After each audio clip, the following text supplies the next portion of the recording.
প্রথম চান্সে যদি জান্নাতে যেতে চান, জাহান্নামের কোনো স্পর্শ ছাড়া যদি জান্নাতে যেতে চান, তাহলে এই 16 বদঅভ্যাস থেকে, 16টি অপরাধ থেকে নিজেকে বাঁচাবার চেষ্টা করতে হবে। নাম্বার 1, যাদের মধ্যে ঈমান নাই তারা জান্নাতে যেতে পারবে না। দ্বিতীয় সবচেয়ে বড় বাধা হলো আত্মীয়তার সম্পর্ক ছিন্ন করা। আত্মীয়তার সম্পর্ক ছিন্নকারী সে জান্নাতে যেতে পারবে না। তৃতীয় বড় বাধা হলো যারা চগলখড়ি বদঅভ্যাস আছে, এই রোগটা। চতুর্থ, প্রতিবেশীকে কষ্ট দেওয়ার রোগ যাদের আছে। 5 নম্বর হলো অহংকার। 6 নম্বর হলো প্রতারণা করা, মানুষের সাথে মানুষকে ধোঁকা দেওয়া। 7 নম্বর হলো দান করার পর খোঁটা দেওয়া। 8 নম্বর হলো কৃপণতা। 9 নম্বর হলো ঘুষ দেওয়া নেওয়া।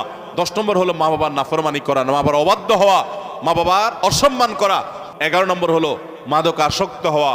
12 নম্বর হলো হারাম উপার্জন দ্বারা, হারাম খাদ্য দ্বারা, পানীয় দ্বারা শরীর গঠন করা। আর 13 নম্বর হলো রূঢ় স্বভাবের হওয়া। 14 নম্বর হলো গণক হওয়া। 15 নম্বর হলো ব্ল্যাক ম্যাজিক করা, ব্ল্যাক ম্যাজিশিয়ান। আর 16 নম্বর হলো সিল্কের পোশাক পরা।